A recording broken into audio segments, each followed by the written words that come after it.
সান Gabriel পাহাড়ের বিকেলটা যেন প্রকৃতির এক স্নিগ্ধ আলিঙ্গন। ঝিরিঝিরি বৃষ্টি শেষে পাহাড়ের চূড়াগুলো অবশেষে সোনালী সূর্যের আলোয় ঝলমল করছে। দূর থেকে দেখা যাচ্ছে মেঘের আলতো করে পাহাড়ের গায়ে ছায়া ফেলে রাখার দৃশ্য। চারপাশে হালকা শীতের বাতাস বইছে, যা গাছের পাতাগুলো মৃদু দোলায়িত করছে। বুনো ফুলের ঘ্রাণ বাতাসে ছড়িয়ে পড়ছে, সাথে পাহাড়ের বুকে পাখিদের ডানা ঝাপটানোর শব্দ মিলে এক অপার্থিব পরিবেশ তৈরি হয়েছে। সেই শব্দের রেশ ধরে চোখ পিটপিট করে তাকালো কালো হুডি পরিহিত সেই মানবটি। জ্ঞান ফিরে খানিকটা নড়চড় করতেই শুকনো পাতার খড়খড়ের শব্দে কিঞ্চিত বিরক্তিতে চোখ তুলে পূর্ণ দৃষ্টি মেলে তাকাতেই চারপাশে ঝোপঝাড় ভেদ করে এক চিমটি আকাশ দেখা মিলল চক্ষু স্পটে। এক হাত নাড়িয়ে পিটপিট করা চোখের উপর রাখল পূর্ব। অতঃপর অপর হাতটি নড়াতে চাইলে ভারী কিছুর অস্তিত্ব অনুভব করতেই মুখে বিরক্তির রেশটা আরও প্রগাঢ় হলো। মাথা ঘুরিয়ে ডান হাতের উপর থাকা ভারী বস্তুটার দিকে চোখ পড়তেই মুহূর্তেই মুখের আদল পরিবর্তন হয়ে গেল তার। যেখানে দেখা যাচ্ছে মেয়েটা তার হাতের উপর কি সুন্দর নির্বিঘ্নে ঘুমিয়ে আছে। হ্যাঁ, যেভাবে ভারী ভারী নিঃশ্বাস ফেলছে তাতে তো আর এটাই মনে হচ্ছে। হঠাৎ তৎক্ষণাৎ হাতটা এক ঝাটকায় মেরে সরিয়ে আনলো পূর্ব। মূলত তার বলিষ্ঠ হাতের উপর মাথা রেখে এসে পড়েছিল মেহরিশ। তবে এহেন ঝাটকায় খানিকটা ধরফড়িয়ে উঠে বসলো মেয়েটা। মনে একদলা আতঙ্ক। এতক্ষণে হুঁশ ফিরল যেন তার। এদিকে পূর্ব হাত ঝাটকা মেরে তৎক্ষণাৎ সেখান থেকে উঠে দাঁড়ালো।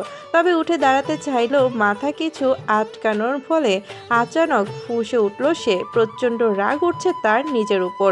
কোন আক্কেলে তখন মেয়েটাকে বাঁচাতে এসেছিল সে? না তো মেয়েটাকে বাঁচাতে চাইতো, আর না আজ এভাবে ফাঁসতে হতো এই গহীন জঙ্গলে। এই মেয়ে মরতো বাঁচত জাহান্নামে যেত, তাতে তার কে? তখন মূলত তারা আচানক স্লিপ কেটে নিচে পড়ার সময় পূর্ব একটি গাছের সাথে ধাক্কা খেয়ে পড়াতে বেশি অতলে যেতে পারেনি আর। পাহাড় থেকে কিছুটা নিচে গড়িয়ে পড়েছে তারা, তাও আবার ভাগ্যক্রমে ঝোপ জংলা ভেদ করে নিচে শুকনো পাতার স্তূপে পড়েছিল বিধায় বেঁচে গেছে। আর এই মেয়েটা এমনভাবে নিচে পড়ার সময় তাকে জাপটে ধরে রেখেছিল যে মেয়েটাও তার সাথেই পড়েছে একই জায়গায়। আর সেখান থেকে উঠতে নিলেই তার মাথা আটকাচ্ছে জংলি লতা পাতার সাথে। আমি বেঁচে আছি? এমনিতেই রাগের মাত্রা আকাশচুম্বী, তার উপর এই মেয়ের এমন অদ্ভুত কথায় যেন কিরবিরিয়ে রাগটা পারদ ছিল তার। কি সুন্দর এতক্ষণ যাবৎ তার হাতের ওপর আরামসে শুয়ে শুয়ে এখন কিনা বলছে বেঁচে আছে কিনা। তবে উত্তর করলো না পূর্ব কোনো। নিজের রাগকে নিজের ভেতরেই ধামাচাপা দিল। আপাতত সে এই মেয়ের পাল্লায় আর পড়তে চাচ্ছে না। তার মতে এই মেয়ে আস্ত এক আপদ। মেহরিশ বসে মাথায় হাত দিয়ে হিজাব আর শরীরের জামা থেকে শুকনো পাতাগুলো ঝেড়ে ঝেড়ে পরিষ্কার করতে লাগলো। আর এর মাঝেই পূর্ব সেখান থেকে দু হাতের সাহায্যে জংলি লতা পাতাগুলো সরিয়ে বের হয়ে আসলো মুক্ত আকাশের নিচে। বড়সড় এক নিঃশ্বাস নিল।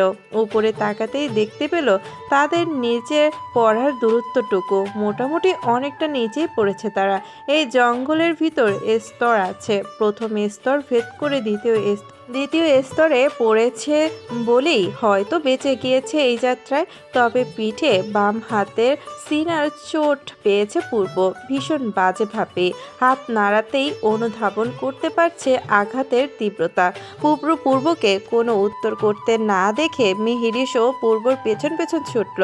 মেহরিশের গায়ের জড়ানো ওড়নাটা সাথে নেই, হয়তো পড়ে গেছে অন্য কোথাও। শরীরে থাকা সাদা রঙা ফ্রকটাই লেগে আছে ময়লা। মাথার হিজাবটাও অগোছালো, এলোমেলো হয়ে আছে। বুকের সামনে দিয়ে হিজাবটা একটা পিন ছুটিয়ে কিছুটা বড় করে নিল। ইতিমধ্যে ধারণা করে নিল সে বেঁচে আছে, আর এতেই আল্লাহর কাছে প্রথমে শুকরিয়া আদায় করলো মেয়েটা। তবে এই গভীর জঙ্গলে শুধু একটি ছেলের সাথে এভাবে আটকিয়ে পড়ার বিষয়টা মস্তিষ্কে আহরণ করতেই ভয়ে সিটিয়ে গেল। কিছুক্ষণের জন্য ছেলেটাকে তো সে চেনে না, আর না দেখেছে এর আগে কখনো, তবে চোখ দুটো কেমন যেন চেনা চেনা লাগলো তার নিকট।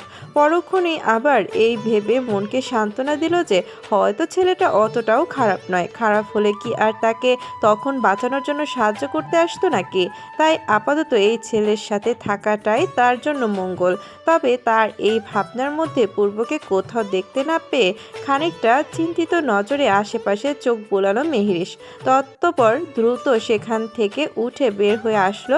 সেখানে থেকে বের হয়ে আসা মাত্রই চোখ পড়ল পূর্ব পুনরায় তার হুডিটা পড়েছে। হয়তো কিছুক্ষণের জন্য খুলেছিল সেটা। মেহরিশ পা বাড়ালো না, দাঁড়িয়ে রইল কিঞ্চিত দূরে। মাথার হুড়িটা পেঁচিয়ে পেছনে ঘুরে মেহরিশের দিকে নগণ্য তাকালো পূর্ব। অতঃপর সাথে সাথে পুনরায় চোখ সরিয়ে নিয়ে হাঁটা ধরলো সামনের দিকে। এখান থেকে বের হতে হবে তাকে। দিনের আলো ঘুরিয়ে যে কোনো সময় ঘনিয়ে আসবে ঘোর কালো অন্ধকার, অবসান ঘটবে চন্দ্রিকার। রাতের বেলা এই জঙ্গল বিভৎস ভয়ানক রূপ ধারণ করে। মেহরিশ দূর থেকে দাঁড়িয়ে আছে। লোকটার সাথে কথা বলতে ইচ্ছে হচ্ছে তার, তবে কেন জানি না ভীষণ ভয় লাগছে নিজের কাছে। লোকটাকে দেখলেও ভেতরটা কেমন মুচড়িয়ে উঠছে। মেহরিশকে এভাবে আকুপাকু করতে দেখেও যেন লোকটার মধ্যে বিন্দু মাত্রই অনুশোচনা বোধ সৃষ্টি হলো না। হুডিটা পুনরায় গায়ে চেপে হাঁটা ধরল সামনের দিকে। ঝোপঝাড় ভেদ করে সরু রাস্তায় তৈরি করছে হাতের সাহায্যে। মূলত আধার ঘনিয়ে আসার আগেই এখান থেকে বের হতে হবে তাকে। রাতের বেলা এই জঙ্গলে থাকাটা একদমই নিরাপদ নয়। মেহরিশের আর কথা বাড়ালো না, লোকটার পেছন পেছন হাঁটা ধরল। তবে তার মনের মধ্যে জমিয়ে থাকা প্রশ্নগুলো আর আটকে না যেন। তাই তো তৎক্ষণাৎ ফরফর করে বলে উঠল, কি আশ্চর্য, দেখেছেন এত উপর থেকে নিচে পড়ার পরও আমরা বেঁচে আছি, তাও আবার সম্পূর্ণ সুস্থ অবস্থায়, এক চুল আঘাতও পাইনি শরীরে। ভাবা যায়। এরপর থেকে পুনরায় গড় গড়িয়ে বলতে লাগলো, আপনি কি এখানকার আপনি কি এখানে স্থানীয়? তাহলে বাংলা জানেন কিভাবে? আর আমরা এখন কোন জায়গায় আছি? এই জঙ্গল থেকে বের হওয়ার কোনো রাস্তা আছে? চিনেন আপনি? একসাথে এতগুলো প্রশ্ন শুনে রীতিমতো আশ্চর্যপূর্ব। দমিয়ে রাখা রাগগুলো যেন পুনরায় গড় করিয়ে মাথাচাড়া দিয়ে উঠতে চাচ্ছে তার। এই মেয়েটার যেটা বাধ্য করছে ওঠাতে। চোয়াল শক্ত করে কোনো উত্তর না দিয়ে পুনরায় আগের ন্যায় হাঁটা ধরল সেখান দিয়ে। মেহরিশ খানিকটা ইতস্তত বোধ করলো বিষয়টায়। এতক্ষণ ধরে প্রশ্ন করে যাচ্ছে আর লোকটা তাকে একটা প্রশ্নেরও উত্তর দিচ্ছে না। ভাব নিচ্ছে নাকি বেটায়, নাকি বাংলা বোঝে না। কিন্তু তখন যে স্পষ্ট তাকে বাংলা ভাষায় কথা বলতে শুনেছিল মেহরিশ। হ্যাঁ, লোকটা তো বাংলাতেই দু হাত ধরতে বলেছিল তাকে যখন সে পাহাড় থেকে নিচে পড়ে যাচ্ছিল। তাই তো মেহরিশ ভেবেছে লোকটা বাংলা জানে। আর লোকটার চেহারার মধ্যে একটা মায়া মায়া ভাব আছে, যেটা বাংলাদেশি ছেলেদের মধ্যে থাকে, যদিও স্টাইল সম্পূর্ণ ডিফারেন্ট, একদম অন্যরকম, অদ্ভুত। আমার তো বিশ্বাসই হচ্ছে না। জানেন আমি এখনো বেঁচে আছি? কিছুক্ষণের জন্য দমটাই বন্ধ হয়ে যাচ্ছিল, নিঃশ্বাস আটকে গিয়েছিল। ভেবেছিলাম এই বুঝি সব শেষ। পূর্ব এর মাঝেই একটা রাস্তার সম্মুখে এসে দাঁড়ালো, যেখানে দেখা যাচ্ছে সামনে থাকা দুটো পথ। কোন পথে যাবে দিক বেদিক শূন্য পূর্ব সেটাই ভাবছে। আর তার এই ভাবনা চিন্তার মাঝে মিহিরিশের এমন বকবকানিতে যেন নিজেকে সংযত রাখতে পারছে না পূর্ব। জোর করে এক ধমক মেরে পড়ল, জাস্ট স্টপ। আর একটা কথা মুখ দিয়ে বের হলে যেটা হয়নি সেটাই করব। ধাক্কা মেরে একদম নিচে ফেলে দিব। আচানক এমন ধমকে কেঁপে উঠল মেহরিশ। বুকটা ছ্যাদ করে উঠল যেন প্রচণ্ড ভয়। ভয় তো মেয়েটা অনেক পাচ্ছে মনে মনে। নিজেকে ভয় থেকে দূরে রাখার জন্যই তো আগ বাড়িয়ে এত কথা বলছিল মেহরিশ লোকটার সাথে, যাতে দুজন একটু ফ্রি হতে পারে আর তার ভয়টাও একটু কমতে পারে। তবে লোকটার আকস্মিক এমন ধমকের মানে বোধগম্য হয়নি তার খুনাক্ষরে। মুখটা চুপসে গেল মেয়েটার, না চাইতেই চুপ রইল কিছুক্ষণ। তবে পূর্বকে দুটো রাস্তার মাঝে বা পাশের রাস্তাটা চুজ করতে দেখে তৎক্ষণাৎ বলে উঠল, আমার মনে হয় এই রাস্তা থেকে ওই রাস্তাটা সুবিধাজনক বে। কথাটা শেষ করার আগেই পূর্ব পেছন ঘুরে রক্তলাল চোখ দেখে দমে গেল মেহেরিস। গলার স্বর নিচু করে রিনরিনের কণ্ঠে বলল, না মানে মনে হয়েছিল তাই আর কি। ঠিক আছে, আপনি যেটা ভালো মনে করেন। বলেই মাথা নিচু করে ফেলল সে। পূর্বর মতবাদের উপর কারো কথা পছন্দ নয় তার। সে যেটা ঠিক করবে তার আশেপাশের মানুষকে সেটাই করতে হবে, হোক সে ভুল বা রাইট। তাই সে বাম পাশের রাস্তাটাই সিলেক্ট করলো। চারপাশে ছোট ছোট নানান ধরনের বন গাছ লতাপাতা, এসবের একটা নামও জানা নেই মেহেরিসের। সেতে সেতি মাটি ভেদ করে আসছে এক অদ্ভুত ঘ্রাণ। ঘ্রাণটা মন্দ নয়। এভাবে প্রায় মিনিট 10 নিশ্চুপ হেঁটে গেল মেহেরিস। একটা কথাও বলল না আর। হাঁটার সময় শরীরে কিছু কিছু গাছের কাঁটা ফুটেছে, শরীরে ব্যথাও পেয়েছে কিঞ্চিত, কিন্তু মনের কোণে জমা ব্যথার তুলনায় সেগুলো খুবই নগণ্য। আচ্ছা, সন্ধ্যার আগে পৌঁছতে পারবো তো? না মানে এখান থেকে বের হতে পারবো? পুনরায় একই কথা শুনে এবার পূর্ব আর নিজেকে ঠিক রাখতে পারল না। পা দুটো থেমে গেল মাঝপথে চলতে চলতে। পেছনে ঘুরে তাকিয়ে মেহেরিসের দিকে অগ্নি দৃষ্টি নিক্ষেপ করে দাঁতে দাঁত পিষে বলল, আর শোয়েন, আর একটা কথা যদি ওই মুখ থেকে বের হয়, আমি যে কি করব নিজেও জানি না। আজ তো আপদ একটা, যখনই আমার সামনে আসে ঠিক তখনই কোনো না কোনো অঘটন ঘটিয়ে ছাড়ে। ইনাল সিপিএস মেয়ে কোথাকার। শেষের কথাগুলো বিড়বিড়িয়ে বললেও তা খুব ভালো করেই শুনতে পেল মেহেরিস। নিজেকে এভাবে অশুভ বলে সম্বোধন করাটা মেনে নিতে পারল না সে। তাই তৎক্ষণাৎ উত্তর বলল, আরে আজব, এভাবে বলছেন কেন? আমি কি আপনাকে বলেছিলাম তখন? প্লিজ ভাই আমাকে বাঁচান। আপনি নিজে থেকেই তো এসেছেন আমাকে বাঁচাতে। এমন দৈত্যের মতো শরীর নিয়ে একটা বাচ্চা মেয়েকে টেনে তুলতে পারেন না, আবার বড় বড় কথা বলছেন। আর এমনভাবে বলছেন যেন আরও কতদিন আপনার সাথে দেখা হয়েছে আমার। আজই তো দেখা হলো আমাদের। ও গ্রেট, এত জলদি ভুলে গেলেন মেয়ে। মনে নেই সেদিন রাস্তায় বিদেশি ভেবে যে পাগলের মতো উল্টাপাল্টা বকছিলেন? তারপর আবার তোমার জন্য সেদিন জিততে জিততেও হে। বাকি কথাটুকু আর বলল না পূর্ব। মূলত বলতে চাইল না, আর থেমে গেল ওখানে। এদিকে পূর্বর এমন কথা শুনে মিহিরিস আশ্চর্য। এর জন্যই তো লোকটাকে কেমন চেনা চেনা লাগছিল তার নিকট। আর সেদিন তো ওর কোনো দোষ ছিল না। লোকটাই তো ওর উপর বাইক ওঠাতে নিয়েছিল, যার ফলে ওর ফোনটাও তো নষ্ট হয়েছিল। এটা তো ওর খালামণির ফোন, সেটারও আজ সমাপ্তি ঘটল। সে পাহাড়ের আগে তো হাত থেকে ফোনটাই পড়েছে। জিভ কাটলো মেহেরিস। এখন যে লোকটার দোষ হলেও কিছু বলা যাবে না, উল্টো উল্টো দোষ নিজের বলে স্বীকার করাটাই উত্তম। এই জঙ্গলে একা এই লোকের সাথে ঝগড়া বাঁধানোর কোনো ইচ্ছে মেহেরিসের নেই। তাই উত্তরে মুখটা ছোট্ট বাচ্চাদের মতো করে অনুনয় স্বরে বলল, সরি ভাইয়া, আমি জানতাম না আপনি বাংলা জানেন, তাহলে আর এসব বলতাম না। ছোট বোন মনে করে ক্ষমা করে দিন প্লিজ। মেহেরিসের মুখে ছোট বোনের কথা শুনতেই হঠাৎ আশফিয়ার কথা ভেসে উঠল তার। ঠিকই তো, মেয়েটার তো তার ছোট বোনের বয়সী। তবে কেন জানি মেয়েটাকে মোটেও ছোট বোনের নজরে দেখতে চাইছে না আপাতত সে। তবে মেহেরিসের মুখ থেকে এমন আদরে কণ্ঠ শুনে আর প্রতি উত্তর করলো না কোনো। চুপচাপ পুনরায় হাঁটা ধরলো সেখানটায়। আস্তে আস্তে ঘনিয়ে আসছে নিকষ কালো অন্ধকার। তবে দীর্ঘক্ষণ হাঁটার পরেও কোনো রাস্তা খুঁজে পেল না পূর্ব। মনে হচ্ছে যেন বারবার ঘুরে ফিরে একই জায়গায় এসে জড়ো হচ্ছে তারা। এবার প্রচুর তিক্তাক্ত গ্রাস করে ফেললো পূর্বের মস্তিষ্কে। এই সব কিছুর জন্য দায়ী একমাত্র এই মেয়েটা। বালের এই এক মেয়েলি ঝামেলা। এর জন্যই তো এই উটকো ঝামেলা অপছন্দ তার। মেহেরিস এতক্ষণ একটানা হাঁটতে হাঁটতে হাঁপিয়ে উঠেছে। তখন লোকটাকে বলেছিল এই রাস্তা নয় বরং অন্য রাস্তা দিয়ে যেতে। তবে এই ব্যাটা তেরামি করে শুনল না তার কথা। ফলাফল এখন শূন্য, ঘুরে ফিরে একই জায়গায় আসছে তারা। এদিকে বিকেল পেরিয়ে সন্ধ্যা নেমে আসলো বলে এই ঘন জঙ্গলে ঘুটঘুটে অন্ধকারে কিভাবে থাকবে সে? সকালে সূর্যের মুখ দেখতে পাবে এভাবে জঙ্গলে রাত কাটানোর পর আবারও হতাশা এসে ভিড় জমালো মনের কোণে। সেই হতাশায় আপ্লুত হয়ে পূর্বর দিকে তাকিয়ে বলল, আপনাকে বলেছিলাম এই রাস্তা নয়, ওই রাস্তা দিয়ে যাওয়ার জন্য। দেখলেন তো কি হলো আমার কথা না শুনে। এই আই আপনার মতলবটা কি সত্যি করে বলুন তো? ইচ্ছে করে আবার আপনি এসব করছেন না তো? আপনার মতিগতি কিন্তু স্বাভাবিক ঠেকছে না। এটা আমি উম, একা একটা মেয়ে পেয়ে। আচানক নিজের গলায় কারো হাতের অস্তিত্ব টের পেতেই নিঃশ্বাস আটকে যেতে চাইল মেহেরিসের। সম্পূর্ণ কথাগুলো আর বের করতে পারল না গলা দিয়ে। মেহেরিসের এমন অদ্ভুত কথার রাগ নিয়ন্ত্রণ করা সম্ভব হয়নি তার পক্ষে।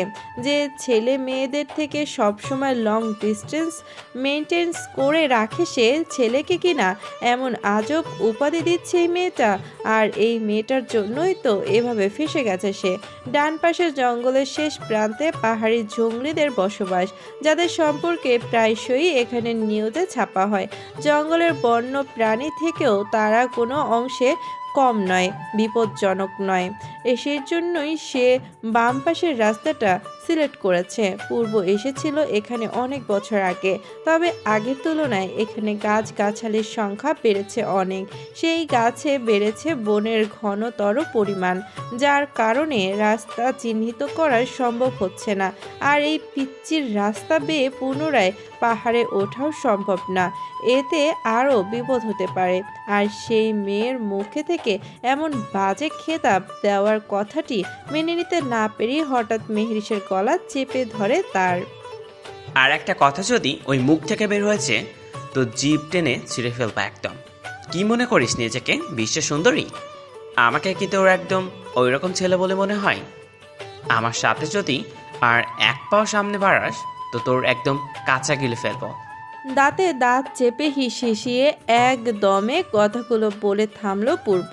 অতঃপর গলা চেপে ধরা হাতটা ছেড়ে দিল। মেহেরিস হাত ছাড়াতে ঘন ঘন নিঃশ্বাস নিতে থাকলো। বুকে হাত দিয়ে নিঃশ্বাস নিয়েই যাচ্ছে অনবরত। আর একটু হলেই তো ইতি ঘটত নিঃশ্বাসের। অতঃপর ভাঙা ভাঙা গলায় বলল, আমি এখানে একা কোথায় যাব? প্রমিস, আর একটা কথাও বলবো না। প্লিজ আমাকে এখানে একা ফেলে যাবেন না।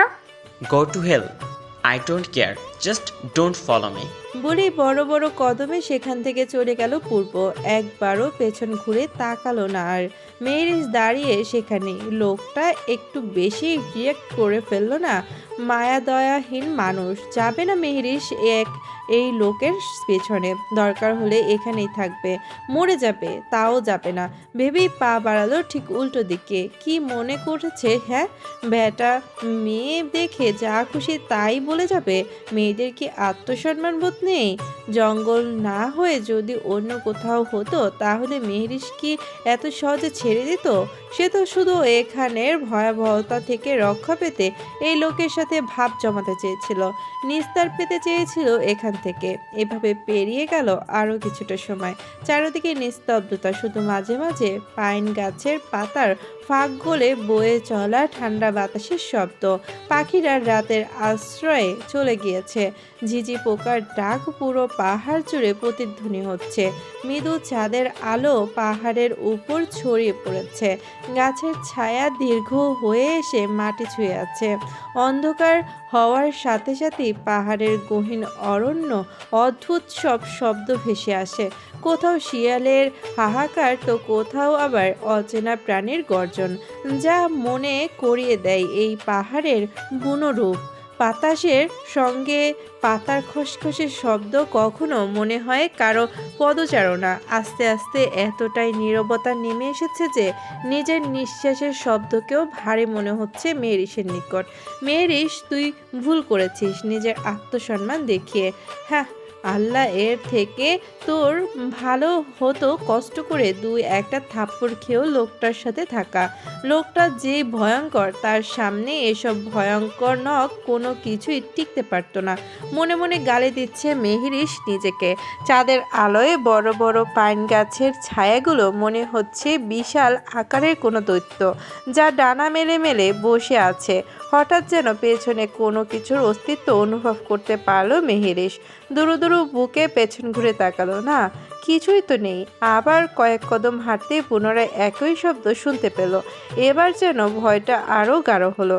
মনে মনে আল্লাহর নাম জপতে জপতে আবার ঢোক গেলে পেছনে তাকালো। পেছনে পাইন গাছের আড়ালে দুজোড়া ব্রাউন চোখের মনি জ্বলজ্বল করে তার দিকে নিষ্পলকভাবে চেয়ে থাকতে দেখে কোনো কিছু না ভেবে জোর করে চিৎকারে দৌড় লাগালো সেখান থেকে। তার দৌড়ানোর সাথে সাথে পেছনে থাকা বোপকেট দুটো অজ্ঞতা তার পেছনে দৌড়াতে লাগলো। এক পর্যায়ে মেহেরিসের পায়ে হোঁচট খেয়ে পড়ে যায় ছোট্ট একটি বৃষ্টির পানি ভর্তি গর্তয়, যেখানে বৃষ্টির পানি জমে আছে। সমস্ত শরীর ভিজে জুবুথু বয়ে আছে মেয়েটার, এমনকি মাথার হিজাবটাও বাদ যায়নি। সেখানে থেকে উঠে পুনরায় ছুটল সামনের দিকে। পেছন থেকে দু জোড়া চোখ দেখা গেলেও মনের কোণে জমা ভয়ে নিজেকে আর শান্ত রাখতে পারল না। সামনের দিকে চেয়ে দৌড় লাগাতেই হঠাৎ কোনো শক্ত কিছুর সাথে বাধা পেয়ে থেমে গেল মেহেরিস। খানিকটা পিছে সরে এসে সামনে তাকাতেই সামনের মানবটিকে দেখে হুড়মুড়িয়ে অকপটে বলে উঠল, প্লিজ আমাকে একা রেখে যাবেন না আপনি। আমি আর একটাও কথা বলবো না, কোনো শব্দও করবো না। আমাকে আমাকে আপনার সাথে নিয়ে চলুন। এই যে দেখুন, মুখ বন্ধ করে ফেললাম। বলেই দু হাত দিয়ে নিজের মুখ চেপে ধরল মেহেরিস। চোখ দিয়ে অনবরত টপ টপ করে পানি পড়ছে মেদি আলোতে, যেগুলো দৃষ্টিগোচর হলো পূর্বর। মূলত তখন সে একটা ডালে গিয়ে আশ্রয় নিয়েছিল। তবে হঠাৎ নিস্তব্ধ রাতে মেয়েলির চিৎকার শুনেই না চাইতেও নিজের মতের বিরুদ্ধে শব্দের রেশ ধরে এখানে এসেছিল সে। এই নিস্তব্ধ গহীন অরণ্যে কোনো কথা বললেও যেন সেটা 3 বার প্রতিধ্বনি হয়। কোনো কিছু না বলে পুনরায় হাঁটা ধরল পূর্ব। মেহেরিস আর কিছু না বলে পূর্বর নীরবতাকে সম্মতি লক্ষণ ভেবে পা বাড়ালো তার পিছু পিছু। কিছুক্ষণ হেঁটে আসতেই কোনো কিছুর আলো ভেসে আসতেই অবাক হলো মেহেরিস। যেখানে দেখা যাচ্ছে বড় বড় দুটো পাথরের আড়ালে ছোট একটা গুহার ন্যায়। সেখানটায় কেউ অতি সংদর্পণে আগুন জ্বালিয়েছে। এখানে আগুন আসলো কোথা থেকে? নিশ্চয়ই এই লোক ধরে আছে। তাই মাথা ঘামালো না আর বেশি, চুপচাপ সেই গুহার এক পাশে এসে বসলো। মেয়েরিস গুটিসুটি বেঁধে, পরনের সাদা জামাটা ভিজে স্যাঁতস্যাঁতে হয়ে লেগে আছে শরীরের সাথে। এতক্ষণে অন্ধকারে পুরোপুরি না দেখলেও আগুনের হালকা আলোতে দৃষ্টিগোচর হচ্ছে তা। মাথার হিজাবটিও ভিজে আছে। একটু পর পর হাঁচি দিচ্ছে মেয়েটা। পূর্ব তার অপর পাশে বসে আছে, একটি পাথরের সাথে হেলান দিয়ে চোখ দুটো বন্ধ করে দু হাত কপালে আর চোখের উপর আড়াআড়ি ভাবে রেখে। পরপর মেহেরিসের এমন হাঁচির শব্দে বিরক্ত হলো সে। চোখ তুলে তাকালো মেহেরিসের দিকে। চোখ পড়ল মেয়েটার ভিজে শরীরের উপর। কাঁপছে মেয়েটা। মায়া হলো কি তার এইসব দেখে? হলো না। তবে এভাবে থাকলে মেয়েটা যে সারা রাত হাঁচি দিতে দিতেই পার করে দিবে বুঝতে পারলো সেটা। এতে ব্যাঘাত ঘটবে তার ঘুমের, মেজাজও হারাতে পারে। উঠে দাঁড়ালো সেখান থেকে।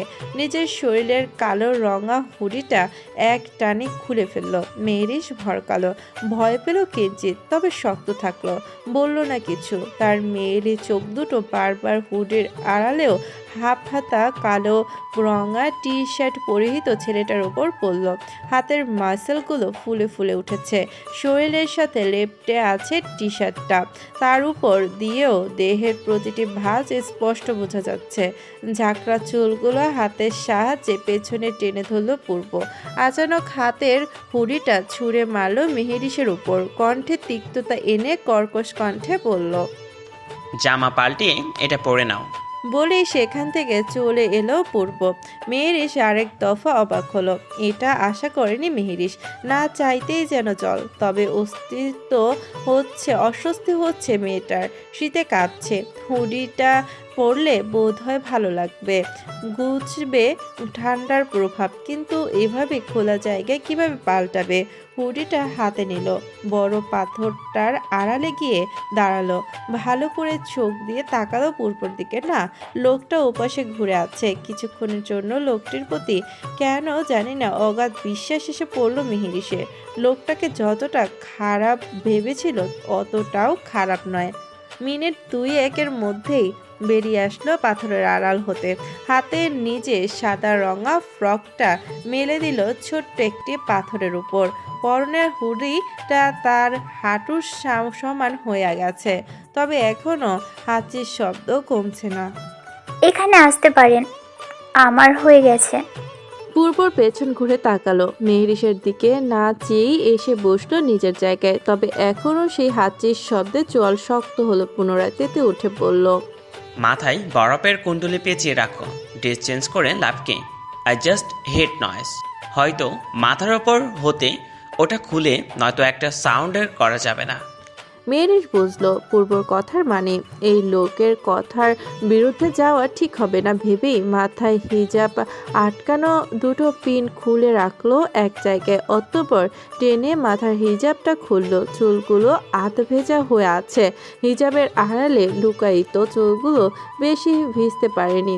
মাথায় আটকানো ক্লিপটা খুলতেই সাথে সাথে এক গুচ্ছ সিল্কি চুলগুলো ছুলো অরণ্যের মাটি। আর সেদিকে না চাইতেও বারবার চোখ আটকালো পূর্বের। আর এতেই যেন পুনরায় হৃৎপিণ্ড থেমে গেল ছেলেটার। ভারী হলো নিঃশ্বাস। কালো হুডি পরিহিত খোলা এক গুচ্ছ চুলে মেয়েটাকে যেন স্বর্গের কোনো মায়াবিনী বলে মনে হচ্ছে। সোনালি রোশনির ছিটায় মেয়েটার নিশুন গাঢ় চোখ দুটো যেন আরও মায়াবী লাগছে। এদিকে মেহিরিস পূর্বের হুডি গায়ে দেওয়ার সাথে সাথেই যেন একটা নেশাক্ত ঘ্রাণ এসে হানা দিচ্ছে তার মস্তিষ্ক জুড়ে। মাতাল মাতাল লাগছে লোকটার শরীরের ঘ্রাণটা কেমন নেশালো। নেশা ধরে যাচ্ছে মেয়েটার। আচ্ছা, কি পারফিউম ইউজ করে লোকটা? জিজ্ঞেস করবে না, যদি আবার রেগে যায় তো। এবার মেহেরিসের হাঁচির শব্দ কমে আসলো। তবে হঠাৎ পূর্বের দিকে চোখ পড়তেই দুজনের সাথে সাথে চোখাচোখি হলো। চোখ সরালো মেহেরিস, তবে পূর্ব আগের ন্যায় একভাবেই তাকিয়ে আছে। খানিকটা নড়ে চড়ে বসলো মেয়েটা। এপাশ ওপাশ দেখার ফাঁকে ফাঁকে আবারও দৃষ্টি ফেললো পূর্বের উপর। লোকটা এখনো একইভাবে তাকিয়ে আছে। হাসপাস লাগছে মেহেরিসের। চোখ দুটো কি বন্ধ করে নেবে সে। আচানক কিছু মনে না করেই আনমনিয়ে বলে উঠল একটা কথা, আপনার চোখ দুটো না কেমন অদ্ভুত, ঠিক আমাদের বাড়ির বেড়ালটার মতো। ও আমার দিকে ঠিক এভাবেই তাকিয়ে থাকে। পূর্বর হুঁশ ফিরল, নড়ে চড়ে তাকালো আগুনের দিকে। তবে তার অবাধ্য চোখ বারবার মেয়েটাতে আবদ্ধ হতে চাইছে। এর মাঝে আবারও মেহেরিস বলল, জানেন, আমাদের বেড়ালটার চোখের সাথে তার নামটা অদ্ভুত। কি নাম জানেন? Not interest. মেহেরিস আর কিচ্ছু বলল না। এভাবে থাকতে থাকতে একটা সময় ঢলে পড়ল প্রাকৃতিক চিররচিত নিয়মে। দুই চোখ বন্ধ করে পাথলে হেলান দিয়ে তলিয়ে গেল গভীর তন্দ্রায়। পাখির কিচিরমিচির শব্দ আর কিছু মানুষের পায়ের শব্দ ঘুম ভাঙে মেহেরিসের। নিভু নিভু চোখ দুটো স্পষ্ট মিলে তাকাতেই দেখতে পায় কিছুটা দূরে মানুষের অবস্থান, যারা মূলত তার দিকে এগিয়ে আসছে। এই তো কয়েকটা ছেলের সাথে দুজন বয়স্ক পাহাড়ি পোশাকের লোক, সাথে আছে আশফিয়া। আশফিয়াকে দেখে যেন প্রাণ ফিরে পেল মেহেরিস। অতঃপর চোখ খুলে পূর্বের বসার স্থানে পরখ করে একবার, যেটা শূন্য পড়ে আছে। তার মানে লোকটা কি চলে গেছে? হয়তো চলে গেছে ভেবেই ভালো করে উঠে বসে সেখানটায়। সব লোকগুলো পেরিয়ে আশফিয়া এক প্রকার দৌড়িয়ে এসে হাজির হয় মেহেরিসের সামনে। মেয়েটাকে পুরোপুরি উঠতে না দিয়ে এক প্রকার হামড়িয়ে পড়ে তার উপর। একাধারে চিল্লিয়ে বলতে থাকে, শেরিস, বোন আমার, তুই কোথায় ছিলি কাল থেকে? জানিস কত জায়গায় খুঁজেছি তোকে। পাহাড়ের উপর তোর ওড়না পরে থাকতে দেখে প্রথমে আমি যে ভয় পেয়ে গেছিলাম। আল্লাহ, তুই ঠিক আছিস, আল্লাহর কাছে হাজার শুকরিয়া। তুই এখানে পড়লি কিভাবে জানিস? মা কালকে থেকে ফোন দিয়ে আমাকে জ্বালিয়ে মারছিল তোর কথা জিজ্ঞেস করতে করতে। ভয়ে আমি কিছু বলতেও পারিনি, বারবার মিথ্যা বলে এসেছি।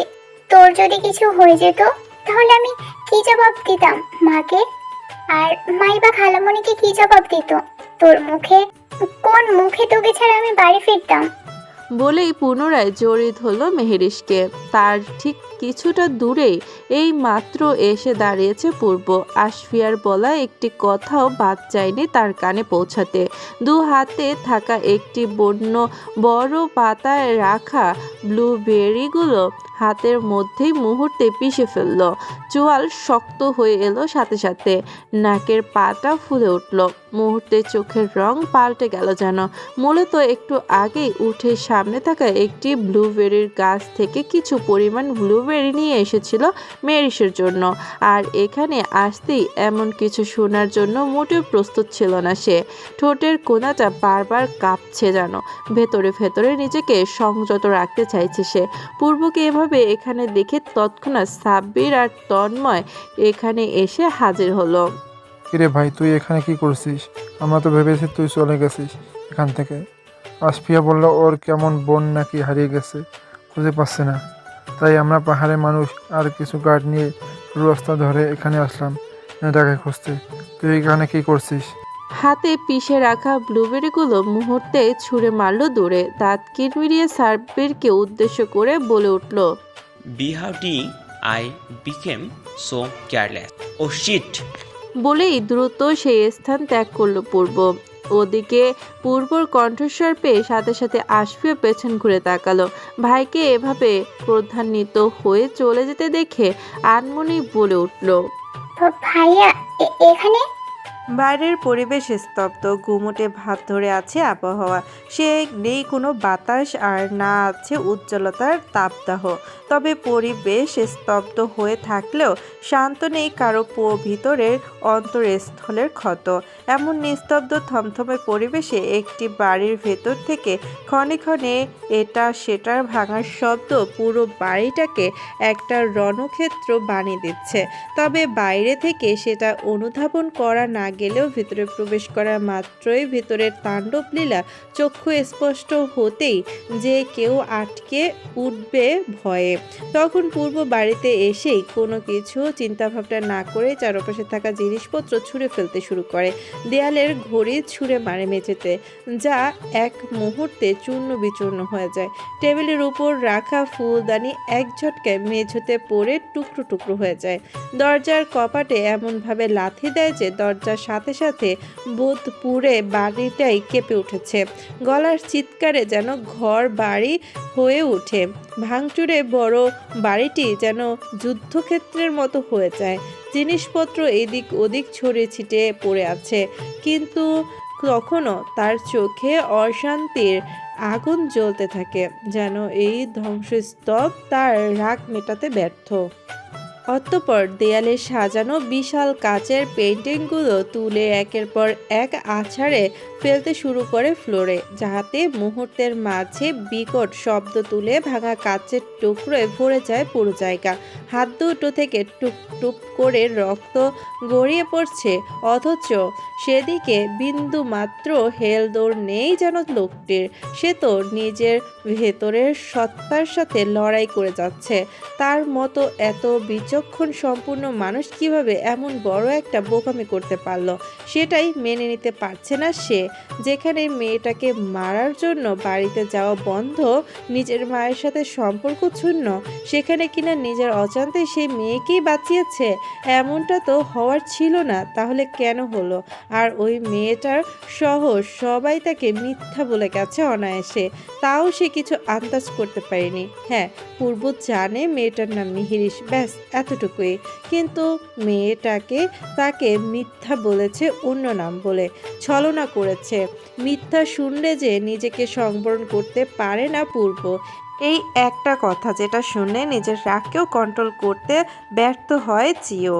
তাই তখন সবার সামনে অপ্রীতিকর কিছু ঘটার আগে সেই স্থান ত্যাগ করেছে সে, না হলে যে নিজেকে দমিয়ে রাখা দায় হয়ে পড়তো তার পক্ষে। ঘটে যেত অনেক খারাপ কিছু, তাই তখন সব কিছু ছেড়ে চলে এসেছিল বাড়িতে, আর তার রাগের বহিঃপ্রকাশ ঘটিয়েছে এগুলোর উপর। পূর্ব রেগে গেলে তার ভেতরের আগ্রাসী রূপটি প্রকট হয়ে ওঠে। মুখের রক্তাক্ত রং, হাতের মুষ্টিবদ্ধ অবস্থা এবং গভীর নিঃশ্বাসে তার ক্রোধ যেন আগ্নেয়গিরির মতো বিস্ফোরিত হতে থাকে। ঘরের জানালার কাছে তার মুষ্টির আঘাত করার ফলে কাঁচ ভেঙে চারদিকে ছড়িয়ে আছে। চারপাশে শুধু ভাঙার শব্দ আর ধ্বংসস্তূপের ছাপ স্পষ্ট। ভাই, এটা কি অবস্থা করেছে বাড়ির? গতকাল কি সুন্দর পরিপাটি বাড়িটা দেখে গিয়েছিলাম, আজ বাড়ির একই অবস্থা। পূর্ব এখানে এসেছে প্রায় অনেকক্ষণ যাবৎ। এদিকে সাব্বির আর তন্ময় পূর্ব ওভাবে রেগে আসার পরপরই চলে আসে তার পিছু পিছু। পূর্ব আর সাব্বিরের আসার মধ্যে সময়ের ব্যবধান সর্বোচ্চ 1 ঘন্টা হবে। এর মধ্যে বাড়ির এই অবস্থা দেখে রীতিমতো আশ্চর্য সাব্বির। পূর্ব এখানে না থাকলেও সাব্বির এই বাড়িতে থাকে সবসময়, তাই এই বাড়ির প্রতি আলাদা একটা ভালোবাসা কাজ করে তার। নিজের বাড়ির মতোই যত্ন করে সবকিছু গুছিয়ে রাখা থেকে শুরু করে যাবতীয় কাজ সাব্বির একাই করে।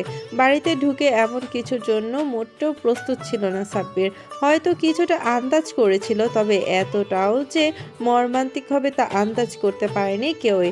হঠাৎ এমন করে কেন তাদের বন্ধু এভাবে রেগে গেল, ঠিক কোনো কারণে রাগলো, কিছু বুঝতে পারল না সাব্বির আর তন্ময়। তবে রাগের মাত্রাটা যে বেশ গুরুতর সেটা বাড়ির এই নাজেহাল অবস্থা দেখে অনুধাবন করতে পারছে তারা।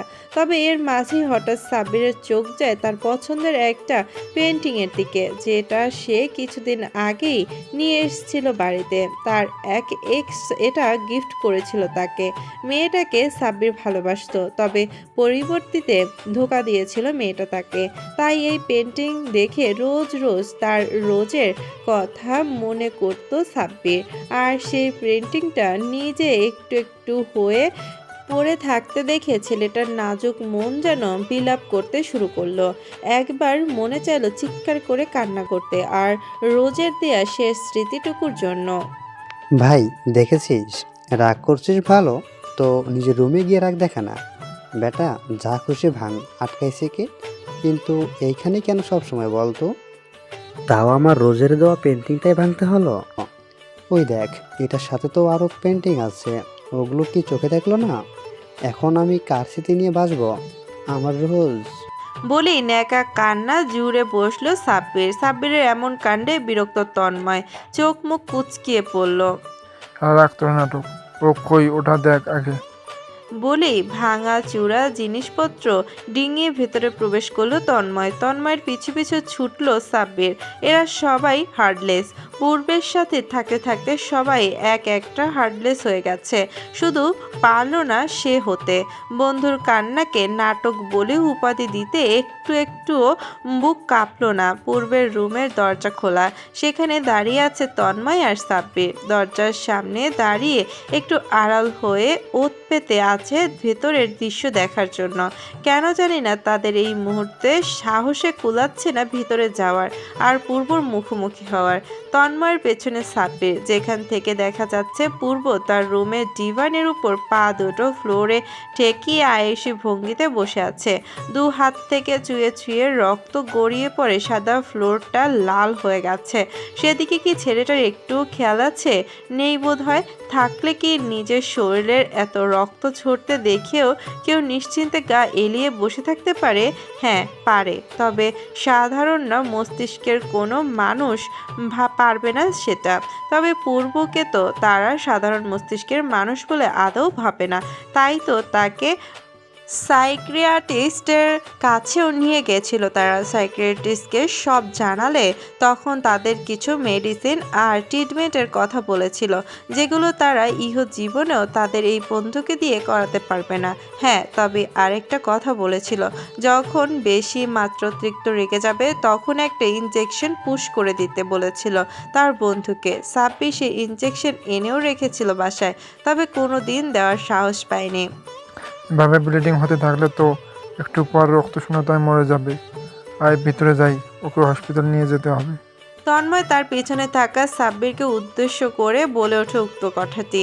যা শুনে সাব্বির তন্ময়ের কাছ থেকে সরে গিয়ে বলে, আমি যাব না ভাই, ওই সাইকোর সামনে। তুই নিয়ে যা, আমি না হয় গাড়ি পার্কিং করি, কি বলিস? তুই পাগল হয়েছিস? আর ওরে আমি একা ম্যানেজ করতে পারবো। আয় আমার সাথে, কিছু হবে না। তোর মনে হয় তুই গিয়ে বলবি, ভাই আয় তোকে হাসপাতালে নিয়ে যাই, আর ওইটা শুনে নাচতে নাচতে তোর সাথে চলে যাবে। তো কি করব? এভাবে চোখের সামনে বন্ধুকে মরতে দেখবো? আমার মাথায় না একটা আইডিয়া আছে, যদি চাস তোকে বলতে পারি। সাব্বিরের আইডিয়ার কথা শুনে তন্ময় কিছুটা সিরিয়াস হলো, আগ্রহী কণ্ঠে শুধালো। কি? মানে আমরা তো সেদিন ইঞ্জেকশন নিয়ে আসছিলাম সাথে করে, তুই যদি বলিস তো ইঞ্জেকশন দিয়ে কাজ করা যায়। তার ইঞ্জেকশনটা পুশ করবে কি? তুই? যা শুনে সাব্বির আমতা আমতা করে বলে। হ্যাঁ, আমি কেন, তুই যা, তুই তো সাহসী পুরুষ, পূর্বের বেশিরভাগ মিশনে তো তুই যাস ওর সাথে, এসব তোদের কাছে তো দুধ ভাত। তন্ময় কপাল কুঁচকে সাব্বিরের দিকে রাগে চোখে চেয়ে পড়ল। আমি সাহসী পুরুষ, আর তুই কি শালা মাইয়া মানুষ? প্রায় মিনিট খানেক পর দুজন মিলে ঠিক করলো তারা দুজনই যাবে পূর্বের কাছে। সাব্বিরের আইডিয়ার মতো কাজ করবে। ইঞ্জেকশন সাব্বিরের হাতে, তবে পেছনের দিকে দু হাতে লুকানো। তন্ময় আগে এগিয়ে যাচ্ছে তো সাব্বির তার পেছনে। যেহেতু পূর্ব তাদের থেকে কিছুটা উল্টো দিকে ঘুরে আছে, তাই তন্ময় আগে গিয়ে দাঁড়ালো পূর্বর মুখোমুখি। সাব্বির দাঁড়ালো পেছনের দিকে। ছেলেটার হাত রীতিমতো কাঁপছে থরথর করে। এমন ভয় এই জন্মে আর পায়নি ছেলেটা। যদি ইঞ্জেকশন দেওয়ার আগেই তার বন্ধু বুঝে ফেলে তো আস্ত রাখবে না তাকে। আর ইঞ্জেকশন দেওয়ার পরও যদি ইঞ্জেকশন না হয় তাহলে তার অবস্থাটা কি হবে এইসবই ভাবছে সে। আচ্ছা, যদিও তাদের প্ল্যান কাজ করলো, তাহলে যখন তার বন্ধু সেন্সে ফিরে আসবে তখন কি হবে? পরক্ষণে ভাবলো যা মন চায় হবে। বড় জোর দুটো থাপ্পড় খাবে, তবুও খুশি। বন্ধু তো তার সুস্থ হবে, রক্ত পড়াটা বন্ধ করতে পারবে তারা। তবে সাব্বির পেছনে গিয়ে দাঁড়াতেই সেখান থেকে উঠে গেল পূর্ব। এভাবে আকস্মিক পূর্বকে উঠতে দেখে সাব্বির হকচকিয়ে গেল। হাতে থাকা ইঞ্জেকশনটা মুহূর্তে ছিটকে দূরে ফেলে দিয়ে বলে উঠল। আমি কিছু করি নাই, আমি কিছু করি নাই, এই দেখ আমার হাতে কিছুই নাই। বলেই দু হাত সামনে এনে ধরল সাব্বির। এদিকে সাব্বিরের মুখ থেকে আচানক এমন বুলি শুনে পূর্ব বিরক্তিতে চোখ মুখ খিচে সামনে থাকা তন্ময়কে বলল। তোর ফোন দে। তন্ময় হচকচালো। হঠাৎ ফোন দিয়ে কি করবে এই ছেলে? তবে যেহেতু পূর্ব আগ বাড়িয়ে কথা বলেছে, তাই আপাতত তার কথা মতো কাজ করাই উত্তম বলে জলদি পকেট থেকে ফোনটা বের করে হাতে দিল তন্ময়। রক্তাক্ত হাতটা একবার পরনের প্যান্টের সাথে মুছে লক খুলে সোজা ফোন লিস্টে গিয়ে কারোর নাম্বারে কল লাগালো পূর্ব। প্রথমবার রিং হওয়ার সাথে সাথে ফোনটা রিসিভ হলো তার। শুনতে পেল সে চির পরিচিত মনোমুগ্ধকর নারীলিঙ্গর শব্দ। হ্যালো। পূর্ব চোখ দুটো বন্ধ করলো, বড় করে শ্বাস টানলো।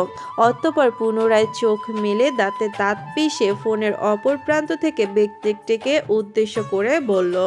জাস্ট 2 দিন সময় দিলাম, এই 2 দিনের মধ্যে ওই মেয়েকে এই শহর থেকে পাঠিয়ে দেবে তুমি। ফার্দার আমি যদি আর কখনো আমার চোখের সামনে মেয়েকে দেখি, তাহলে ওই দিন হবে ওই মেয়ের শেষ দিন। রাবেয়া বেগম মাত্রই বাইরে থেকে বাসায় আসলেন। আসফিয়া আর মেহরেশ বাড়িতে নেই, এর জন্য তিনি একটু বাইরে বের হয়েছিলেন। বাড়িতে ঢুকবে এমন সময় হঠাৎ ফোন আসাতে রিসিভ করেন সেটা। তবে ফোনের বলা উক্ত কথায় মেজাজ চটে যায় তার। অতঃপর কর্কশ কণ্ঠে ছেলেকে উদ্দেশ্য করে বলে।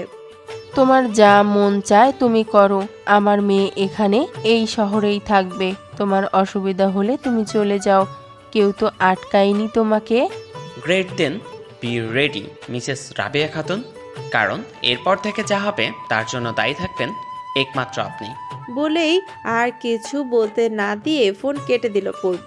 এদিকে মায়ের সঙ্গে এমন কথায় রীতিমতো আশ্চর্য শেষ সীমানায় গেল দুজন যুবক। বড় বড় চোখ করে তাকিয়ে আছে তার দিকে। তারা জানে পূর্ব পরিবারের সাথে তার সম্পর্কে অবনতির কথা, তবে আচানক এভাবে মাকে ফোন দিয়ে কার উদ্দেশ্যে কথা বলল সেটা কিছুই তাদের দুজনের মাথায় ঢুকলো না। ফার্স্ট এড বক্সটা নিয়ে আসো সাব্বির। সাব্বির থমকালো, নিজেকে স্বাভাবিক করতে চাইলো। এদেরই হয়তো বলে মানসিক রোগী, যারা নিজের শরীর নিজেই আঘাত করে, পুনরায় নিজেই ট্রিটমেন্ট করে। শালা সাইকো। মনে মনে এসব ভেবেই পরক্ষণে ছুটল ফার্স্ট এড বক্সের উদ্দেশ্যে। সময় এক অনন্ত প্রবাহ, যা থেমে থাকে না কারো জন্য। ঠিক যেমন সেদিনের পর কেটে গেছে মাঝখানে আরও বেশ কয়েকটা দিন। মেহরিশকে নিয়ে আশফিয়া বাড়িতে চলে এসেছিল সেদিনের উক্ত ঘটনার পরপরই। তবে বাড়িতে এসেও মায়ের কাছ থেকে শুনতে হয়েছে অনেক কথা। রাবেয়া বেগম ঠিক আন্দাজ করতে পেরেছেন পূর্ব যে মেহরিশকে দেখেছে, যার কারণ মেয়েকে অনেক শাসিয়েছেন তিনি। তবে আশফিয়া প্রতিবারের মতো সেইবারও মায়ের কাছ থেকে লুকিয়েছে তার ভাইয়ের ব্যাপারে আর মেহরিশের হারিয়ে যাওয়ার ব্যাপারে। মায়ের কাছে এসব কথা লুকাতে হয়েছে তাকে বাধ্য হয়ে। তবে মেহরিশ বাড়িতে আসার পরপরই গা কাঁপিয়ে জ্বর আসে মেয়েটার, যার কারণে এতদিন বাইরে যায়নি আর না তো কলেজে গিয়েছে। তবে আশফিয়া নিয়মিত গিয়েছিল কলেজে। আশফিয়ার কাছ থেকে নোটস নিয়ে বাড়িতে পড়েছে মেহরিশ। রাবেয়া বেগম সিদ্ধান্ত নিয়েছেন মেহরিশকে তিনি এই বাড়িতেও আর রাখবেন না। কিছু দিনের মধ্যেই মেহরিশের জন্য কেনা ফ্ল্যাটে মেহরিশকে পাঠিয়ে দেবেন তিনি। এই সম্পর্কে প্রহর অনেক হেল্প করেছে রাবেয়া বেগমকে। তবে প্রহরও বাবার ব্যবসার কাজে শহরের বাইরে আছে বেশ কিছুদিন ধরে। তাই ছেলেটা আসলেই এবার সব কিছু ফাইনাল করে মেহরিশকে তিনি ওই ফ্ল্যাটে শিফট করবে বলে ভেবে রেখেছেন। সময় সকাল 9টার ঘরে। মেহরিশ গতকাল থেকেই সুস্থ, যার দরুন ঠিক করেছে আজ তারা ক্লাসে যাবে। গতকাল রাতে মায়ের সঙ্গে ফোনে কথা বলে ঘুমানোর দরুন আজ সকালে ঘুম ভাঙছে না মেয়েটার। ইতিমধ্যেই আশফিয়া এসে দুবার ডেকে গেছে, তাও মেয়েটা সেই পড়ে পড়ে ঘুমাচ্ছে। যদিও মায়ের সঙ্গে কথা বলা ছাড়াও তার এত রাত জাগার আরেকটি বিশেষ কারণ ছিল, সেটা হলো আদ্রাজ। ফেসবুকে আদ্রাজ নতুন একটা ছবি আপলোড দিয়েছিল গতকাল রাতে। পরনে ছিল শুভ্র রঙের একটা পাঞ্জাবিতে ছেলেটাকে কি যে মারাত্মক সুন্দর লাগছিল দেখতে। উফ, মেয়েরিশ সর্বপ্রথম লাভ রিক দিয়েছিল সেই ছবিতে, পরবর্তীতে সেটা রিমুভ করে কেয়ার রিয়েক্ট দিয়েছিল। আর ঠিক তখনই আদ্রাজ তাকে মেসেজ করে নক করে খোঁজ খবর নিয়েছিল।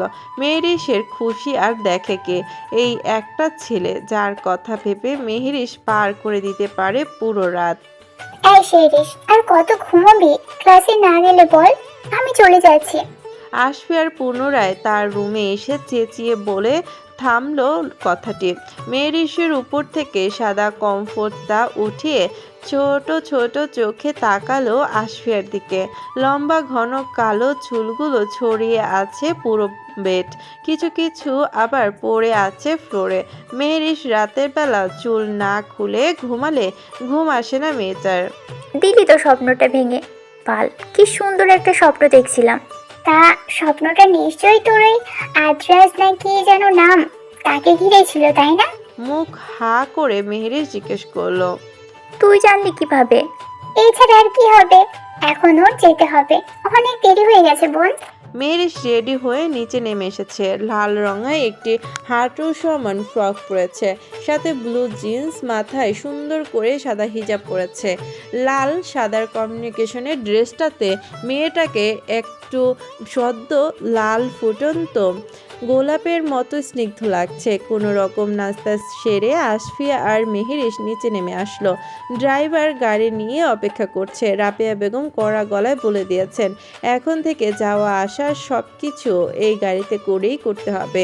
মায়ের কথার দ্বিমত করার সাহস আর ইচ্ছে কোনোটাই নেই আশফিয়ার, তাই শত মাথা পেতে মেনে নিতে হয়েছে তাকে। কিছুক্ষণের মধ্যেই তাদের গাড়িটি এসে থামলো কলেজের সামনে। গাড়ি থেকে নেমে আসলো আশফিয়া আর মেহরিশ। তারা নামা মাত্রই গাড়ি পার্কিং করতে চলে গেছে ড্রাইভার। কলেজে ঢোকার সময় আচানক মেহরিশের ধাক্কা লাগে একটি মেয়ের সঙ্গে।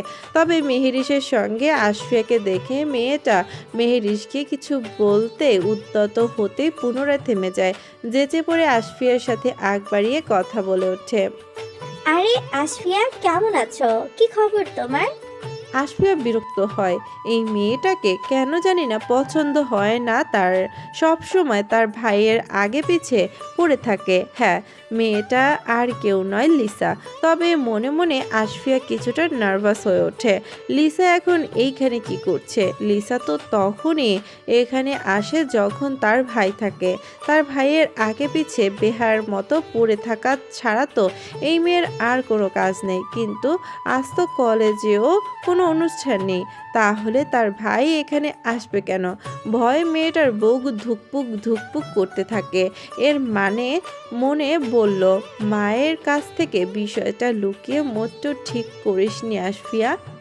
আপু, আমাদের একটু তাড়া আছে, অন্য সময় কথা বলবো কেমন? বলেই মেহেরিসের হাত টেনে নিয়ে চলে যেতে উদ্যত হতেই লিসা মেয়েটা পুনরায় বলে ওঠে। পূর্ব কি তোমার বাড়িতে এখন বেশি যায় না? পূর্বর নামটা শুনেই মেহেরিসের একটু কৌতূহল হলো লিসা নামের মেয়েটার কথায়, কিন্তু থতমত খেলো আশফিয়া। এ দেখি এক ভেজালের উপর আরেক ভেজাল। আশফিয়া তবুও লিসাকে উপেক্ষা করে যেতে যেতে বলল, আমার থেকে তো সেটা আপনি ভালো বলতে পারবেন আপু এই ব্যাপারে। তবে দূর থেকে মেহেরিসের উপর কারো লোভাতুর দৃষ্টি পড়ে আছে কলেজ গেটে ঢোকার সাথে সাথেই। ট্যাটু খচিত হাত দিয়ে চুল ফুলো ব্রাশ করতে করতে বিড়বিড় করে নিজের উদ্দেশ্যে আওড়ালো। অনেক দিন পর। পেরিয়ে গেল কয়েক ঘন্টা। মেহেরিসের ক্লাস শেষ, তবে আশফিয়া এখনো আসেনি। যেহেতু তারা দুজনেই ভিন্ন রুমে, তাই হয়তো আশফিয়া একটু সময় লাগছে দেখে মেহেরিস বাইরে বের হয়ে নিচে অপেক্ষা করছে আশফিয়ার জন্য। মূলত আশফিয়াই বলেছে, কখনো কারো যদি আকপিচ হয় তাহলে এখানে যেন অপেক্ষা করে। মেহেরিসের সাথে কথা থাকা মেয়েটি চলে গেছে। অনেকটা ইন্ট্রোভার্ট স্বভাবের মেহেরিস, সহজে কারোর সাথে মিশতে পারে না। নিজের ফোন বের করে সেটাই টিপছে। আপাতত ফেসবুকে ঢুকবে সে। এই ফোনটা নিয়েছে আশফিয়া। মেসেজ অপশনে ঢুকে আদ্রাজের একটি মেসেজ পেলে মেহেরিস সেখানে লেখা আছে, কেমন আছো মিষ্টি? ব্যাস, মেহেরিসের চোখে মুখে খুশির যেন উপচে পড়ছে। সাথে সাথে উত্তরে কিছু কেটে টাইপিং করবে, ঠিক এমন সময় একটা মেয়ে এসে বলল, Hey, someone is calling you. Come with me. মেহেরিস ভাবলো হয়তো আশফিয়া ডাকছে, তাই পুনরায় ফোনটা ব্যাগে রেখে মেয়েটার সাথে সাথে চলল। কিছুক্ষণ হাঁটার পর মেহেরিসকে ফ্লোরের উপর নিয়ে আসলো মেয়েটি। মেহেরিস কিছুটা ভরকানো হলো।